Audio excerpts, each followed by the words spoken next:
Very much, beautiful. Thank you for introducing yours to the public. I'll give you this one, Anna, because I think this may well be working. You can have a choice. You can have one in each hand. You could be multitasking, so the green one should take you forward. It should. It should. Let's see. No. Oh, just have to push to the part. Well, as I said before, I am a meeting planner, so that means that I have a different approach to this subject than Uffe and Mette. So I'm going to look at what's going on inside the room. I have the privilege of being able, most of the time, to choose my venue.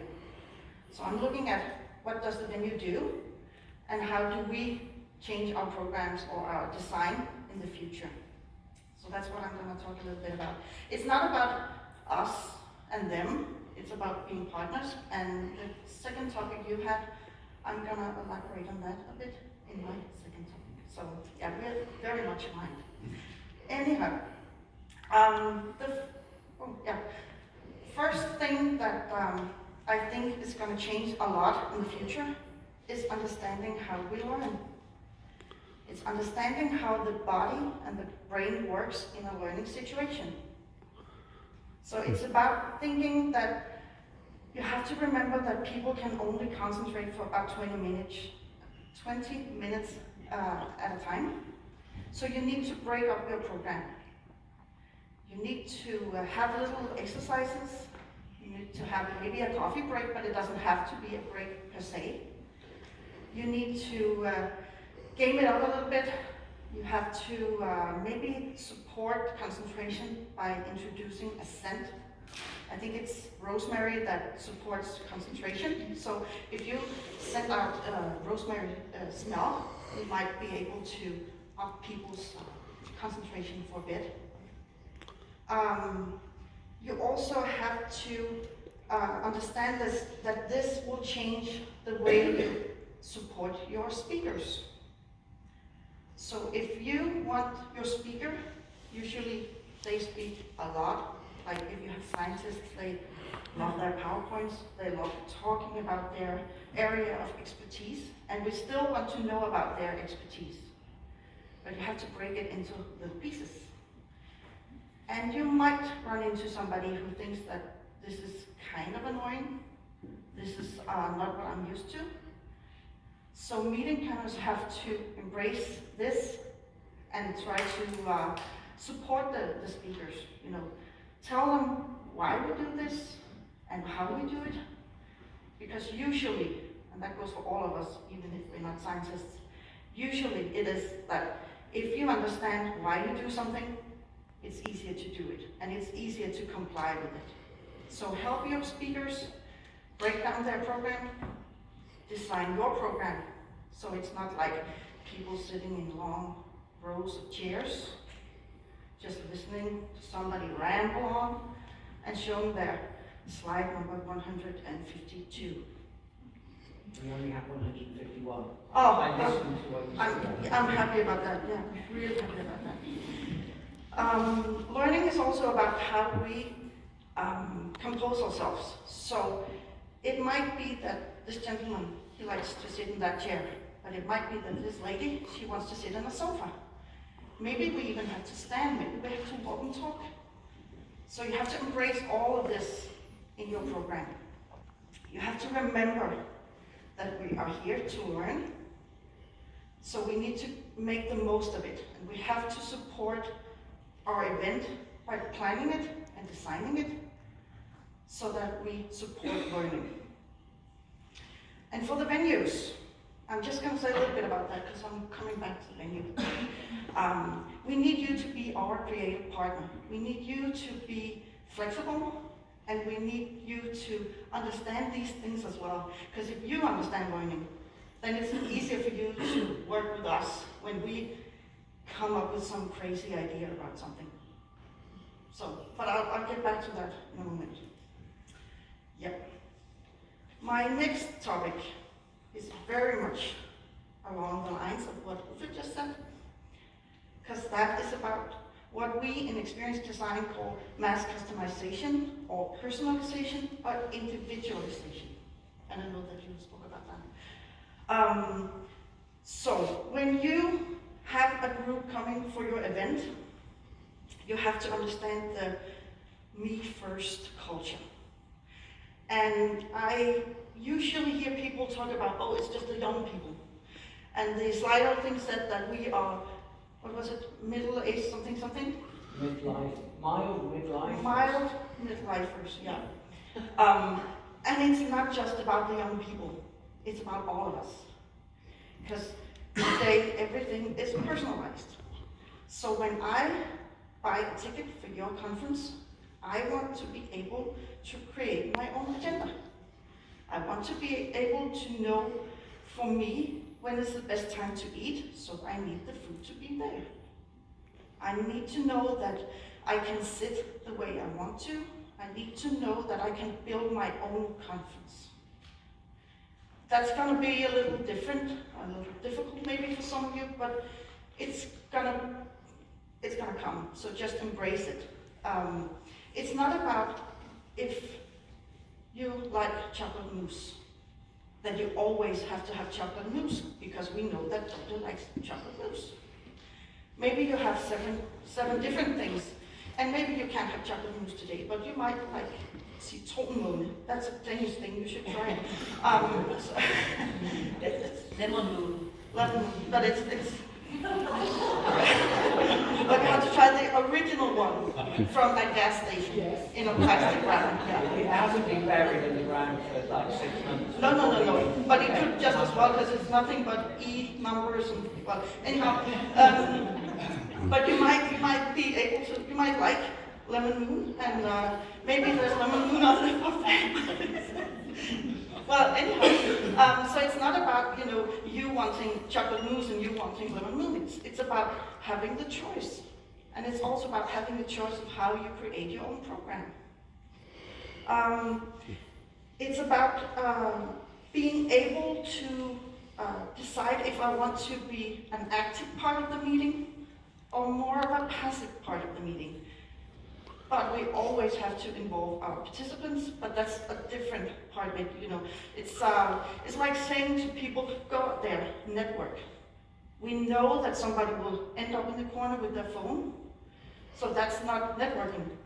But you can still take time off, and you have to be able to take time off even if you're at a conference. So it's about creating a program that leaves it up to each attendee to decide what he or she wants. Some of you might think that, well, if I do that all the time, it won't be different the next time, but you will always have different elements.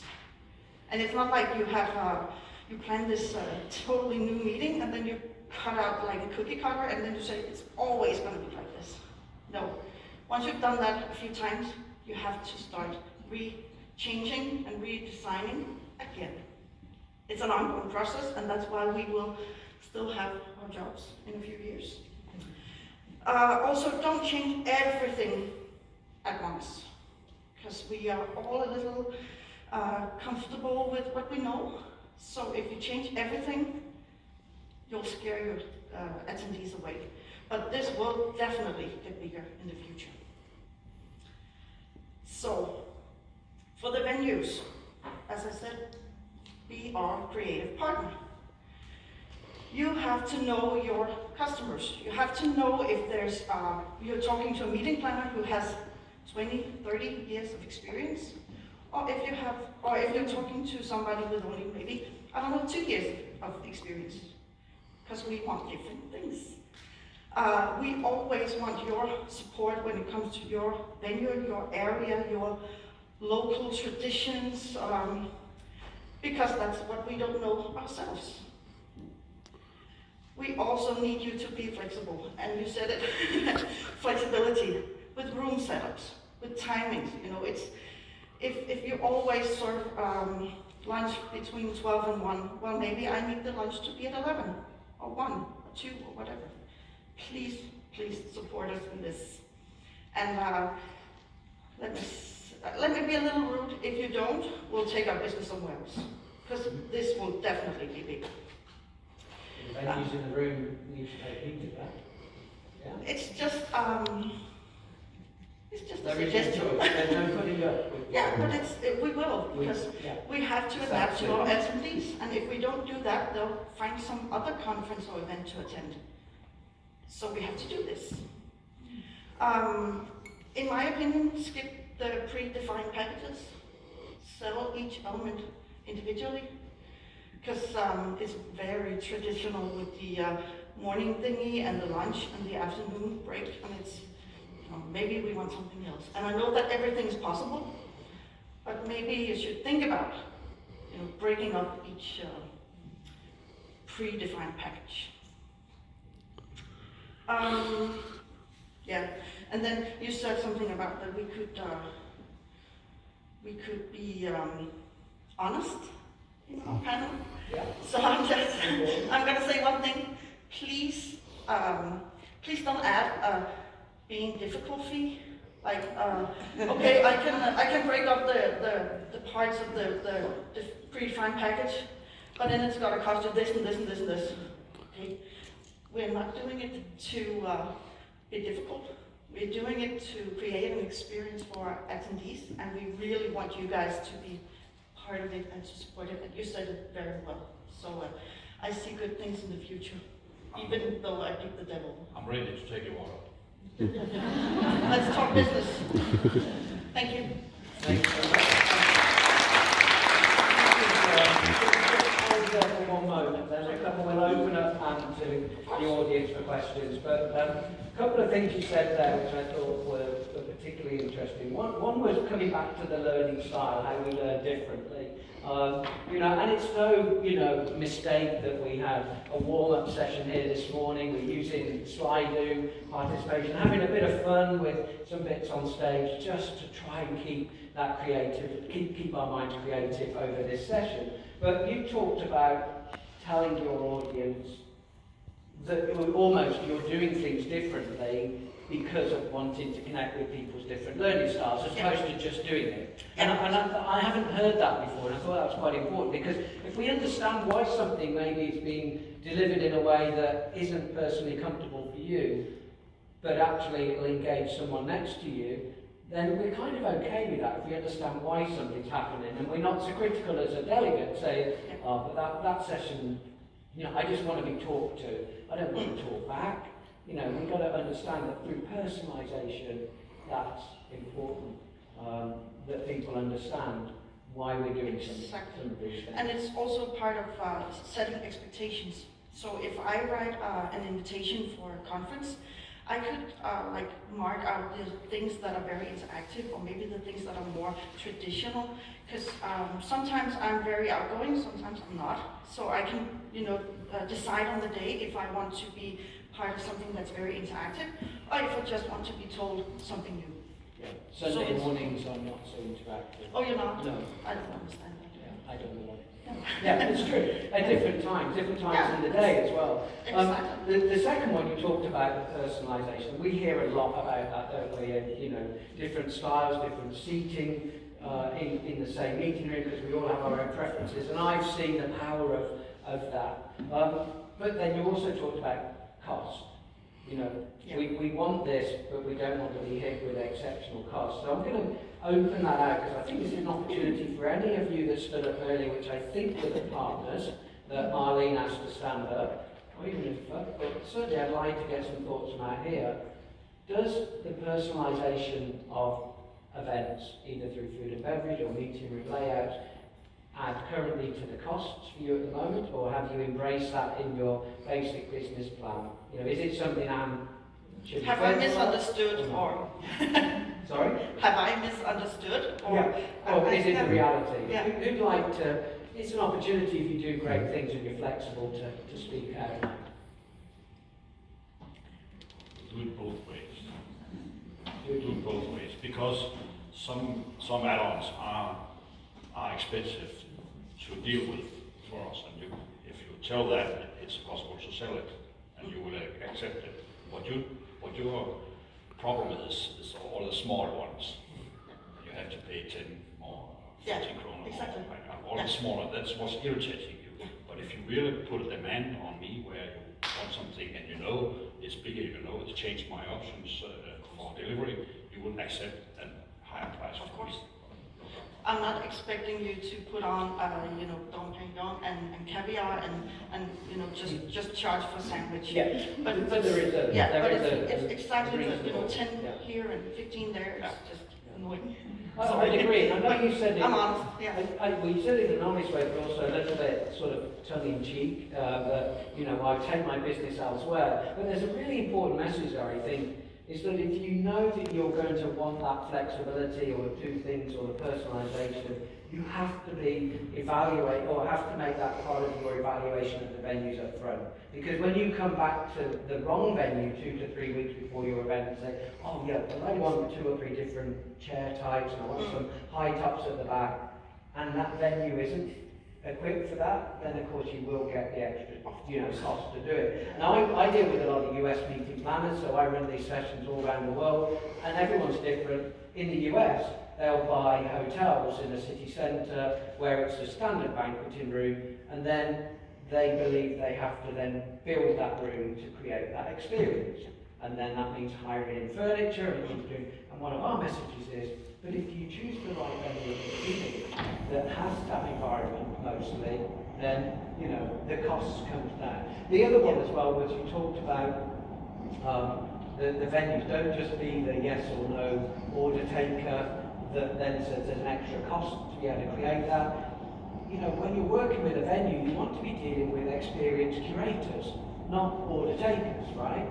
So from a venue perspective, if your sales team and your planning team are not that way creatively minded, then you're going to be coming up against that, but we can do anything for a cost. Exactly. Yeah. Okay, what we're going to... Can I just add Yes. one thing? Because it's not about, it's still about thinking about your audience, because I have a lot of experience in doing this, so I don't want to be told, well, you can also listen that. I know that.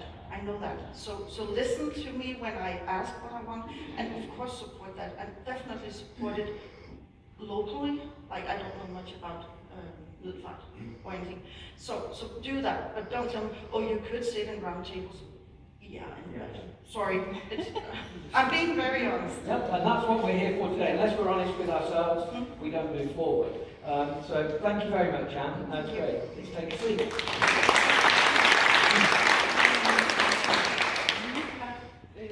Is this working? Can you hear me? Yes. Yes, thank you. Being creative partner, we have discussions about that several times, also with the meeting planners. So I would like to ask the venues, do you think it's easy to be a creative partner to the customers?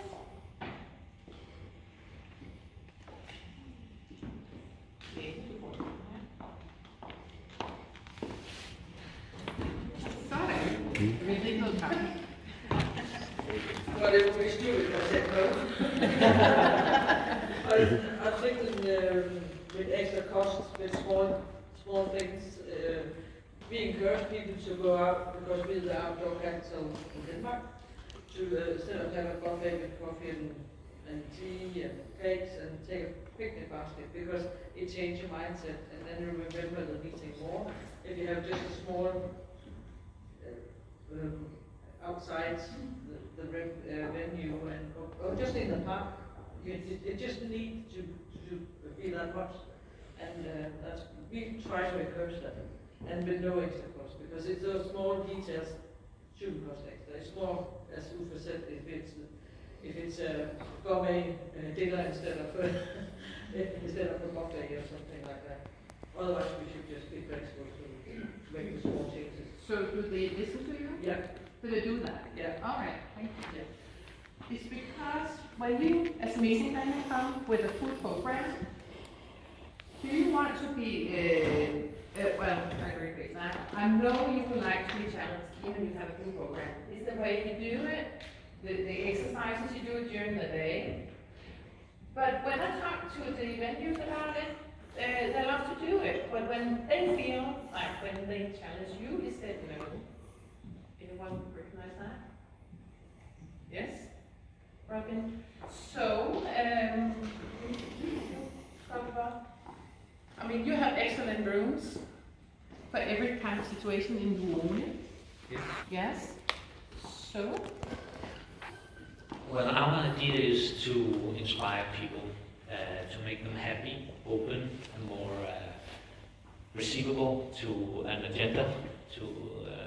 We talk a lot about how the decision makers' money is spent in our venue. We still talk about return on meeting investments. It's very important for us. Perhaps not so much the food. We have designed different meeting rooms with different themes and different setups to cater different types of meeting and events. If you come to us with a team building, we would recommend one room. If you come to us with a seminar or product launch, or we would have another room that could cater that type. So we're very creative on the design and the rooms, but perhaps we could learn a lot on the food side. And also, I have a question. Do we have the right competences today? And who will give us these tools? We're talking about the future. Should we ask people in CBS, young people, about the future? A lot of us are dinosaurs within this. We're used to doing everything the same way, and we've been taught by dinosaurs doing it the same way. I'm also talking about this Me-Too-ator. We have this education within meeting and events where we are educated Me-Too-ators. But how many of us do actually have event coordinators that have the education Me-Too-ators? How many of us have gone to school within the field of kind of disrupting or changing the way that we think? I think that's very interesting. But we in Warner decided to start with the rooms and the design and the setup. Then we will, how does it, is it accepted by or embraced by the meeting planners, or? when you hand out the brochure and show them the design and talk about the way we want to do things, it's still, Yeah. But when they visit us, it's a completely different reaction. We get a very positive feedback, and everyone's And happy. people go into it to see about themes, it has to fit the meeting. Exactly. Yes. Yeah, we would always recommend some kind of room that fits the type of the meeting. If I may, I'd love to pick up on, and sorry, your name was?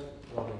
Robin? Yeah. Robin, I'd like to pick up on the point you made midway through there, which is how do we become these experienced creators? The responsibilities on our shoulder, and you're right, venues, for those of us who have been brought up in venues over many years, we know all the competencies of running a venue from a food and beverage perspective, operations, etc. But when it comes to creating experiences and that creativity, you don't learn that at hospitality school. So you have to hire on those competencies and those abilities as individuals. So it's a lot more about personality, how warm and engaging they are with other people, because if we've got staff that are not that way inclined, then they're not going to pick up on the needs of their clients or get that information from their clients. So the competencies of our staff have to adjust with this meetings experience, which we've been talking about for a few years now, as you can say. It's not new. And that's really important. Food and beverage, absolutely. If there's one thing you take away from this session today, and just one thing, it is that you have the biggest chance of impacting the memory of your delegate, of your attendee, through the food and beverage program than you have any other way. Because food and beverage stimulates all 5 senses. Yep. So you've got, it's big business. All 5 senses. Taste, look, sight, smell, etc. And as we know and have learned, it's how many senses you stimulate in an individual that creates a memory. It's also one of the most cost-effective ways of bringing in an experience into your meeting.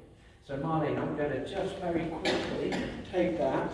Now I'm not from England, so we're good at cricket, so I'm going to be okay. There we are. All right. My name is Søren. You say you have 25 years experience. I have 1 month. this business. So I was just triggered by your presentation, particularly you, Anne, and I have two questions for you. The first is, on a more practical note, how do you, it's not that I don't necessarily see the value of individualization, but how do you do it practically? If you have a venue, you have a conference of 300 participants, all needing 300 different chairs, 300 different types of dinners at different times. How do you do it practically? Secondly, is a more maybe philosophical question. Don't you actually take something away from the whole point of the conference, which is to create a community and create a shared experience?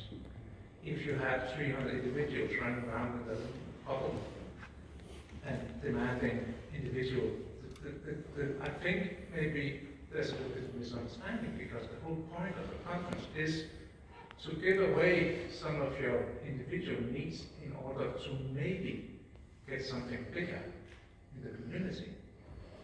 It's like, and you don't know what that is.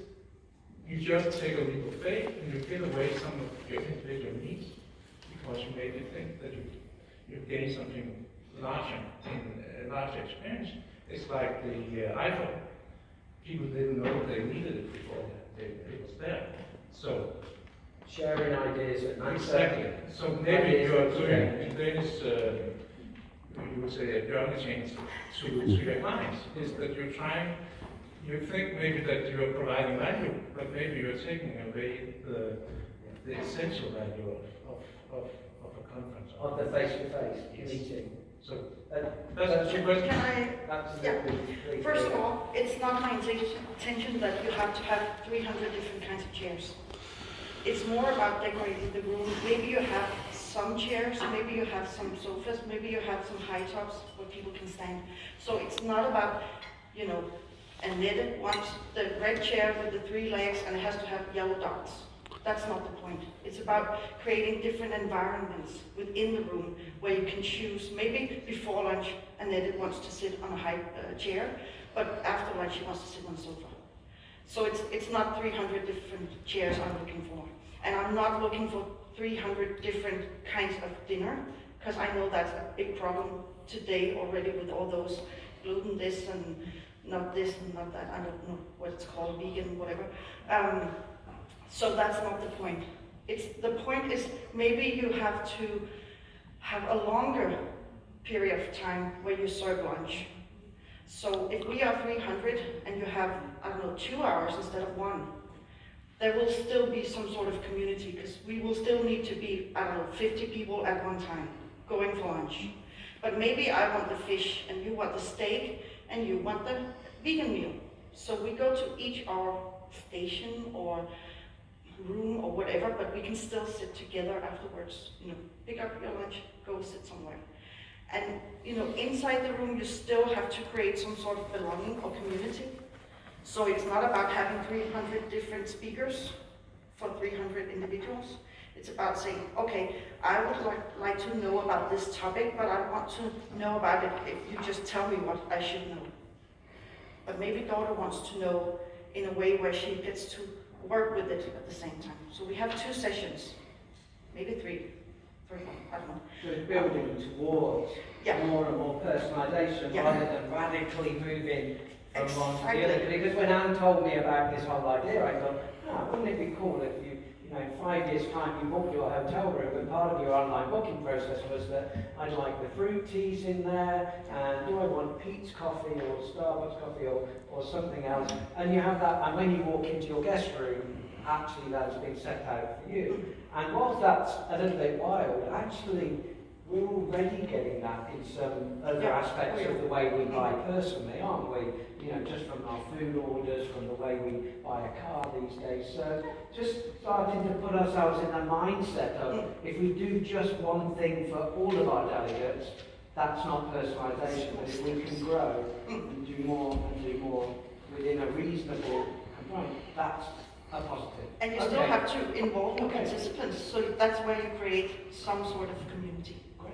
Thank you, Anne. Appreciate that. Thank you, ladies and gentlemen. Great spirited discussion. Thank you for. It's far better when we get the debate going both sides, isn't it?